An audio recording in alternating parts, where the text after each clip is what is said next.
સીતારામ બધાયને આજ તો જો આપણે ફાઇનલી અત્યારમાં મસ્ત તૈયાર થઈ ગયા છે. અત્યારમાં તો જો ઠંડી પણ એટલી પડી છે, કારણ કે અત્યારે તો જો શિયાળો બેસી ગયો છે એટલે અત્યારમાં ઠંડી પણ એટલી પડી છે. અને અત્યારમાં જો મસ્ત સુરત દાદા પણ એકદમ ઉગી થઈ ગયા છે, કારણ કે અત્યારે આપણે શિયાળામાં તીખી તડકી હોય ને અત્યારમાં આપણને ગમે ને. અત્યારમાં મેઘરવો પણ એટલો આવ્યો છે, જાણે વરસાદ આવ્યો હોય એટલો મેઘરવો આજ તો આવ્યો છે. ને તમને બધાને ખબર દેશે આપણે રોજ સણ નાખવા જઈએ છીએ, તો અત્યારે એવા આપણે સણ નાખીએ અને કઈ બાજુ જઈએ છીએ એ પણ તમને બધાને ખબર દેશે. તો અત્યારે આપણે સાઈડ નાખી હોય આપણે ઘઉંને નાખવાની છે કે ચોખાની, એ તમારે બધાને જાણવું હોય તો વ્લોગમાં બન્યા રહેજો. તો હવે આપણે સાઈડ નાખી આવી કબૂતરને અને ચકલાને આપણે રોજ ચણ નાખવા જઈએ છીએ. તો હજુ તો જો આપણે આવેલા જઈએ છીએ, હજી તો કાંઈ પહોંચ્યા નથી, એટલે હવે આપણે આ બાજુ પહોંચી ગયા છીએ. જો આપણે આ બાજુ રોજ સણ નાખવા જઈએ છીએ, તો અત્યારે હવે આપણે નાખી દીધી છે ચોખાની સણ.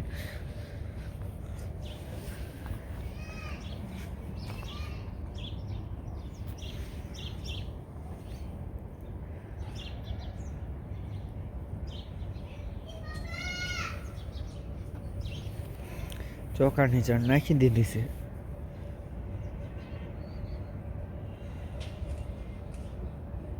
જો અત્યારમાં આપણે હવે ચણ નાખી દીધી છે ચકલાને અને કબૂતરને. અત્યારમાં આપણે વહેલા ચણ નાખવા જઈએ એટલે વહેલા ચણ ચરવા આવે ને. આ બાજુ સુરત દાદા પણ મસ્ત એકદમ ઊંચી થઈ ગયા છે, પણ ઝાડ આડું આવે એટલે સુરત દાદા કાંઈ દેખાતા નથી. તો તમે બધા બ્લોગમાં બન્યા રહેજો. જો મસ્ત એકદમ સુરત દાદા પણ ઉગી ગયા છે, પણ આ ઝાડ આડું આવે એટલે કાંઈ સુરત દાદા દેખાતા નથી.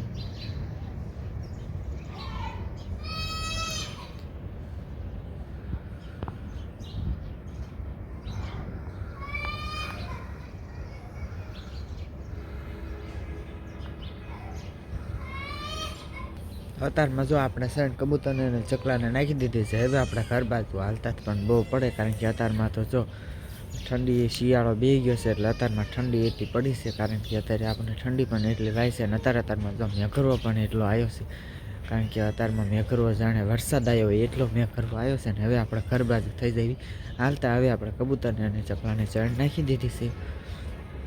અને અત્યારે જો આપણે ચણ નાખીને આવ્યા હતા, ઘણ ખરા કબૂતરા અને ઘણ ખરા ચકલા પણ ચણ સરવા આવી ગયા છે, કારણ કે આપણે વહેલા ચણ નાખવા જઈએ એટલે વહેલા ચણ સરવા આવી જાય. તો ઘણ ખરા ચકલા અને કબૂતર પણ ચણ ચરવા આવી ગયા છે. જો ચણ ચરવા મીણ્યા છે, કારણ કે આપણે વહેલા ચણ નાખવા જઈએ તો એ કેવા મસ્ત ચણ ચરવા મીણ્યા છે અત્યારમાં.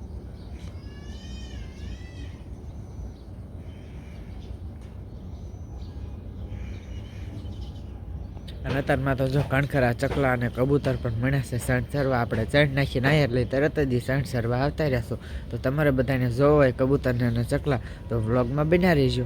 કેટલા બધા પારેવડા અને ઘણા બધા ચકલા પણ સણ સરવા મળ્યા છે. અત્યારમાં આપણે ચણ નાખીને જો આવ્યા છીએ તો મળ્યા સણ સરવા.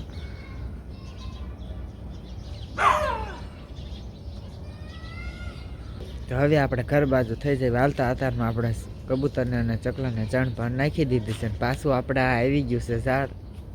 ઝાડ તે પણ મસ્ત એકદમ લીલું થઈ ગયું છે, ફાલ એને બધો કરી ગયો છે, કારણ કે અત્યારે શિયાળો આવે એટલે શિયાળામાં ઠંડી પડે છે એટલે બધા ફાલ કરી ગયો છે. ખાલી ઝાડ એમના છે.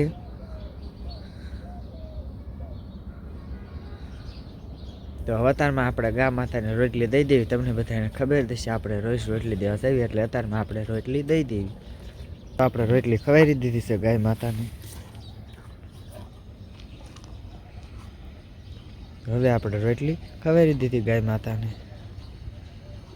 અત્યારમાં તો જો ઠંડી પણ એટલી પડી છે ને મને ઠંડી પણ એટલી વાય છે, એટલે આપણે પહેરી લીધું છે સ્વેટર. અને તમને બધાને અમારો આ વિડીયો ગમ્યો હોય ને તો લાઈક કરજો, શેર કરજો, અને ચેનલમાં નવા હોય તો સબસ્ક્રાઈબર જરૂર કરજો. અમારી ચેનલનું નામ છે હાર્દિક ગાબુ ઓફિશિયલ. યુટ્યુબમાં જઈને સર્ચ મારીને જોવાનું ભૂલતા નહીં. તો અહીંયા આપણે આ વ્લોગ પૂરો કરશું. તો વિડીયો પસંદ આવ્યો હોય તો કમેન્ટમાં જરૂર કહેજો.